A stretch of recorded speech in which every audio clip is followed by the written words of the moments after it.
네, 반갑습니다. 8월 26일 월요일 마감 시간입니다. 자, 시장이 되게 지루하네요. 지루한 박스권 장세가 지속되고 있고요. 자, 어느 정도 예상은 했었던 부분이지만 그래도 직접적으로 만나게 되면 좋지 않습니다. 그죠? 네. 뭐 크게 오르는 것도 아니고 또 크게 내리는 것도 아니고 뭐 이런 형태의 느낌도 계속 나오고 있고요. 외국인 매도를 통해서 시장이 좀 압박감을 느끼고 있지만 또 그것을 또 기관이 방어를 하면서 밑에 다시 또 올려서 붙여주고 있습니다. 그러니까 이런 식으로 되면은 공방전이 진행이 되는데 서로 힘이 비슷하게 진행이 되다 보니까 뭐 약보합 아니면 강보합 이런 쪽으로만 진행이 되는 것 같아요. 그래서 이 부분들이 조금 애매하다 싶을 정도로 진행이 좀 되는 모습인 것 같습니다. 박스권 장세를 만드는 어떤 그런 모습이라고 볼 수가 있는 내용이고요. 자, 오늘은 코스피 쪽에서 전차군단 그리고 조선주 쪽만 매도가 좀 나왔습니다. 그래서 주가 하락이 좀 있었고요. 전차군단이 하락을 하게 되면서 조금은 기분 나쁘다 이렇게 판단이 좀 될 수도 있는 내용이 아닐까 보여집니다. 그래서 이렇게 진행이 좀 됐고요. 코스닥은 대형주들이 전체적으로 다 약세를 보였습니다. 뭐 거래소 쪽은 배터리가 반등하는 모습 좀 있었지만 코스닥은 배터리도 같이 내려가면서 전체적으로 코스닥 쪽 시장 상황이 좋지 않았다라는 것을 우리가 볼 수 있을 것 같아요. 그래서 그런 내용들이 좀 있었고요. 지금 전체적인 상황을 보게 되면은 뭐 완전히 많이 밀렸다라는 느낌보다는 뭐라 그럴까요? 그냥 좀 약하다 이런 느낌만 좀 받으시면 될 것 같은데요. 약한 느낌? 네. 장이 조금 약하다. 네. 좀 강하지 않았다. 재미없었다. 이런 정도의 느낌만 좀 있었다고 보시면 되겠습니다. 자, 차트 한번 보도록 할게요. 종합주가지수를 보시면 2698포인트, 2700포인트 밑으로 다시 떨어지긴 했습니다만 전혀 문제될 게 없어요. 자, 박스권 장세 계속 지속되고 있죠. 이게 오늘까지 해가지고요. 하나, 둘, 셋, 넷, 다섯, 여섯, 일곱, 7일째입니다. 7일째니까 일주일 넘게 지금 박스권 형태가 진행되고 있죠. 요거는 어느 정도 예상을 했어요. 우리가. 그죠? 단기적 반등 이후에 나타난 형태이기 때문에 요 박스권은 예상을 좀 했었던 부분이고요. 이 박스권 장세 나타날 때 가장 이제 부담을 좀 많이 주는 것들이 이런 박스권 장세에서는 개별주들이 움직이거든요. 그래서 개별주들이 상승하거나 하락하는 포인트가 크게 나타나고요. 대형주들은 오르락내리락 하면서 일정한 범위 내에서 움직이게 됩니다. 그래서 재미가 더럽게 없어요. 개별주 하시는 분들은 뭐 상승 쪽으로 잡으시는 분들은 재미가 있겠지만 하락 쪽 잡으시는 분들은 아주 지랄 맞거든요. 그러니까 이런 장세가 사실은 개인 투자자들이 투자하기 제일 어려운 장입니다. 더 올라갈 것 같아서 기대를 좀 했는데 안 올라가면서 또 변동성은 커지는 그런 모습이 나타날 수도 있고 아니면 아예 멈춰버리거나 이렇게 나와버리니까 재미없어 이런 느낌을 가지면서 좀 이탈을 하는 경우가 좀 있죠. 국장하면 안 되겠어요 라는 얘기가 가장 많이 나온 장세가 바로 이런 장이라고 보시면 됩니다.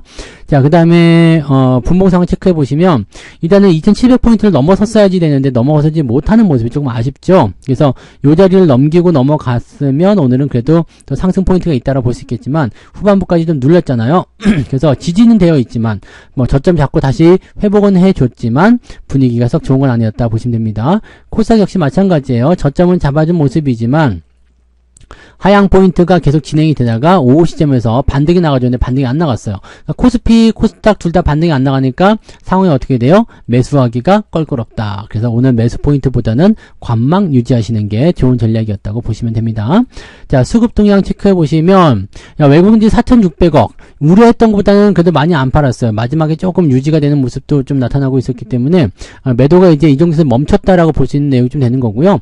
이 부분을 거의 만회할 정도의 수급이 들어왔죠. 금융투자가 3,400억, 연기금이 300억 정도 해서 기관 총계가 4,000억 매수가 들어왔습니다. 그래서 매수와 매도의 이런 어떤 힘겨루기가 좀 팽팽하다라고 됐을 때 대부분 이런 보합이 나타나게 됩니다. 근데 뭐 어느 쪽으로 움직일런지는 우리가 다 알고 있잖아요. 그죠? 네, 우상향으로 가게 된다면 외국인 쪽 움직임들이 매도가 줄어들면서 기관과 함께 믹싱이 되면은 주가가 더 상승할 수는 있겠죠. 자, 코스닥 같은 경우도 이 외국인 매도가 계속 지속이 됐었는데 후반부에 좀 들어왔어요. 근데 얘네들이 후반부에 들어가는 부분이 있었지만 기관이 떨구는 모습이 나타났죠. 그래서 코스닥 쪽은 오히려 시총 상위 종목군들의 움직임이 좋지 못했다라고 우리가 판단을 해보시면 되겠습니다. 자, 시총 상위 종목군들 한번 어떤 식으로 움직이는지 한번 살펴보도록 합니다. 오늘 코스피 쪽 살펴보시면 대부분 뻘거죽죽하니 좋아 보이긴 하는데 LG에너지솔루션이 많이 올랐잖아요. 그리고 포스코 홀딩스, 그 다음에 SDI, LG화 이렇게 2차전지 배터리 관련한 종목군들이 좀 상승했고요. 그 다음에 은행주들이 반등이 좀 있었어요. KB금융, 신한지주, 그 다음에 네이버가 오늘 좀 올라갔고요. 요거 말외에는 뭐 셀트리온이나 삼성바이오로직스가 보합 수준 유지하는 정도였는데, 문제는 어디서 있었느냐? 삼성전자, 하이닉스, 현대차, 기아차 전차만 딱 꼽아가지고 매도를 시켰죠. 자, 요 부분은 어떻게 되죠? 경기 민감 섹터예요, 얘네가. 방어주적인 움직임들, 은행주들 좀 올라가면서 경기 민감 섹터에게 좀 부담을 줬겠죠? 자, 근데 배터리가 이 수급 끌어가면서, 네, 부담을 좀 줬을 겁니다. 그래서 주가가 대체적으로 이렇게 다른 것들이 다 올라갔음에도 불구하고 지수가 지금 마이너스잖아요. 지수가 마이너스. 근데 보면은 상승한 종목이 훨씬 많아요. 하지만 기아, 현대차, SK 하이닉스, 삼성전자 요 4개 빠지니까 주가가 마이너스 전환이 된 거잖아요. 자, 여기는 어떤 의미가 있냐면 시장이 앞으로 상승하려면 얘네들 무조건 데리고 올라가야 된다는 얘기입니다.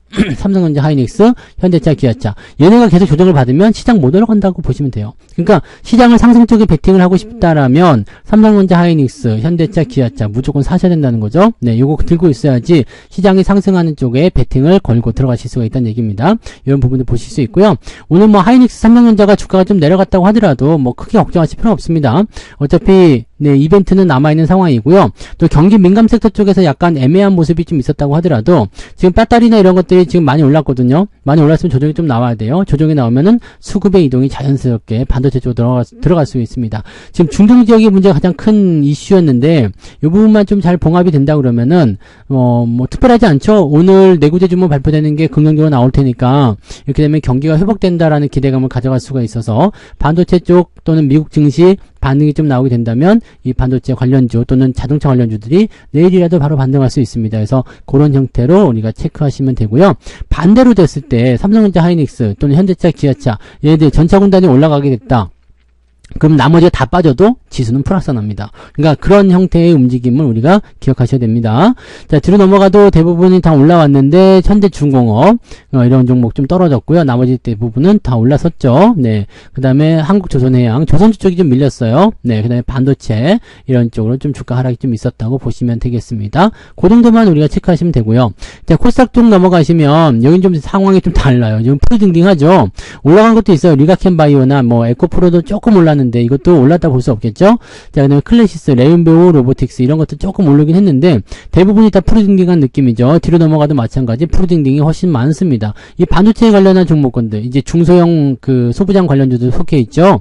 그 다음에 게임주 펄어비스가 크게 밀리는 모습이고요. 시종상이 다 밀리니까 주가가 좀 크게 떨어질 수밖에 없었죠. 여기는 방어를 해주는 움직임이 안 나와요. 중간에 상승이 조금 있지만은 대부분 하락 종목이 더 크게 자리 잡고 있기 때문에 코스닥 쪽 전체적으로 보면은 압박감이 심했다. 그래서 뭐 소부장이든 반도체든 바이오든 뭐 남아나지 않고 다 같이 떨어지는 모습으로 진행되었다. 이렇게 보시면 되겠고요. 시젠도 오늘 3.3% 다시 하락하게 되면서 추가 하락은 24,000원까지 열려있다고 말씀드렸죠.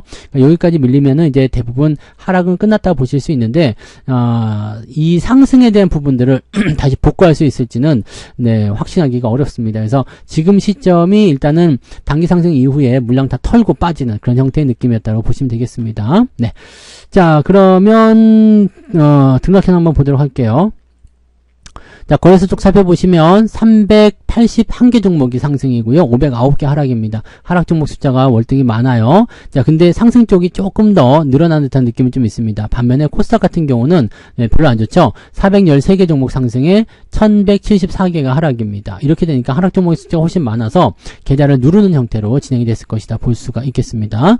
자, 상승률 보면은요. 코론글로벌 우선주 이엔셀 이런 거 상한가 들어갔는데 이런 거는 네 이게 종목 진행해드렸죠. 주가 떨어지고 나서 반등 나갈 때 뭐 바로 팔아버리시면 됩니다. 그래서 이렇게 진행하시면 되고요. 네, 덕성 우선주, 하나갤러리아 우선주까지 해서 상한가 진입이 됐는데 이거 한번 떨궜다가 올라갔네요. 자, 이렇게 되면은, 네, 더 올라갈 수도 있겠지만, 약간은 물량적인 부담이 좀 생길 수 있겠죠. 자, ES큐브 이런 것들, 네, 상승 들어갔는데, 뭐, 거의 의미 없습니다. 이런 거는. 네, 290억짜리 이런 거 의미 없고요. 상승한 종목이 제법 있지는 않은 것 같아요. 지금 29개 정도밖에 안 되고요. 네, 대체적으로 보면은, 이제 종목의 그 포지션이 다, 이제 1,000억 원대, 2,000억 원대, 그 다음에 몇백억짜리 이런 종목들이라서, 네, 크게 의미가 있는 상승은 아닌 것 같아 보입니다. 쭉 내려보 보시면은 서한이 2% 올라가면서 아침에 1.7이었는데 그래도 2% 정도면 그래도 많이 좋아진 것 같다는 느낌이죠. 코스피 쪽 종목들이 좀 올라가서 이렇게 됐다고 보시면 되겠습니다. 하락률 살펴보시면은요. 맥스트, 인디에프 등등등 해서 하락 종목이 제법 있네요. 그죠? 제법 많이 나온 편이에요. 10%까지만 보다 11개고요. 9%까지 보니까 12개 정도 나오네요. 이 정도 하락했으니까 아마 이 상승 이후에 축 떨어지는 형태의 느낌들이 안 좋게 방생이 되는 거죠. 그래서 이런 부분들 주의가 좀 필요하고요. 네. 이미 많이 떨어져가지고 뭐 어쩔 줄 모르겠습니다만 일단은 하락폭이 좀 크게 나타났다고 보시면 되겠습니다. 그래서 12개 정도 나와 있다. 자, 하락이 훨씬 크기 때문에 낙폭이 3% 이상 나왔네요. 3.23. 그러면은 마이너스 한 1.5 정도까지는 예상하셔야 되는데 저는 제 계좌는 들여다보니까 마이너스 0.5 정도 나왔거든요. 그래서 아마도 네 여러분들 계좌도 0.5에서 한 1% 정도가 아마 평균이지 않을까 생각합니다. 그리고 뭐 1.5 정도까지도 괜찮을 것 같아 보이고 2%까지는 안 나왔을 것 같아요. 네, 특별하게 이제 이 개별주 쪽 가지고 계신 분들은 2% 넘게 나올 수도 있겠습니다만 그 정도까지는 아닌 것 같아 보이니까요. 그렇게 보시면 되겠습니다. 그래서 오늘 계좌 상황은 네, 마이너스 0.5에서 네, 마이너스 1% 정도까지 변동성이 나올 수 있다. 이 정도까지만 생각하시면 되겠습니다. 이 정도면 뭐 버티만 하잖아요. 그죠? 네, 특별하지 않습니다. 자, 매매 동향 살펴보도록 할게요. 기관 쪽 움직임에선 삼성전자를 가장 많이 샀죠. 이거 금융투자가 산 거예요. 금융투자는 하이닉스, 삼성전자, 네이버 뭐 이런 등등 샀는데 얘네들 같은 경우는 고버스를 사면서 삼성전자, 하이닉스 샀거든요. 삼성전자, 하이닉스에 대한 기대치를 일단 가지고 있는 거죠. 28일날 실적 발표, 엔비디아 실적 발표 이후에 나갈 것이다라는 의미가 있습니다. 그리고 레버리지나 이런 것들은 약간 해지용으로 걸어놓은 것이 아닌가 생각합니다. 매도 규모는 크지 않았습니다. 이렇게 진행이 됐고요. 자, 그 다음에 기관 총계를 봤을 때는 네이버 매수가 좀 있었고 하이닉스 이런 것들이 있는데 여기 아마 이제 매도가 좀 있겠죠. 하이닉스 같은 경우 연기금이 매도했다든지 투신이 삼성전자 매도했다든지 이런 것들도 나오면서 이제 상승률 조금 갉아먹었다 정도로만 보시면 되겠습니다. 특이사항은 없어요. 네, 그 다음에 한국전력, 뭐 하나에어로스페이스도 매수가 좀 있었고요. 대한항공이 요즘에 좋아요. 네, 흐름이 잘 진행되고 있다는 거고요. 이런 정도로 진행됐고 외국인들이 이제 하이닉스 삼성전자 많이 팔았는데 삼성전자를 마지막에 더 팔아가지고 이제 2,800억 매도, 하이닉스는 2,000억 매도 해가지고 둘이 합쳐서 4,800억.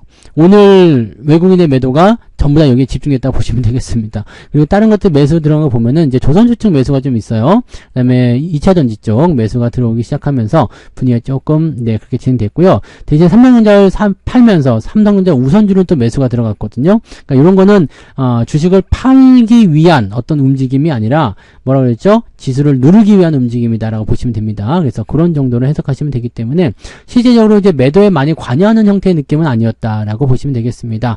이런 것들은 이제 지수가 올라가는 것을 이제 막아내기 위해서, 누르기 위해서 이제 매도가 좀 진행됐다. 이 정도만 생각하시면 되겠습니다.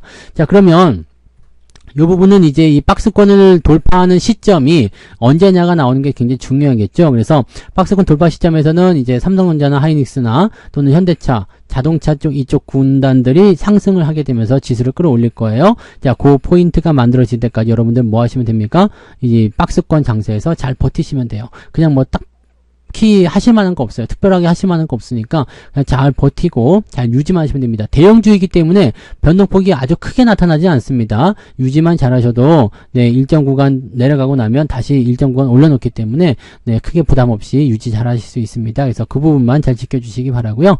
자, 오늘은 저녁에 유튜브에서 진행되는 무료 방송이 있습니다. 유튜브에서만 진행되는 거예요. 그래서 유튜브에서 9시에 무료 방송이 있으니까 또 그때 더 많은 이야기 하도록 하자고요.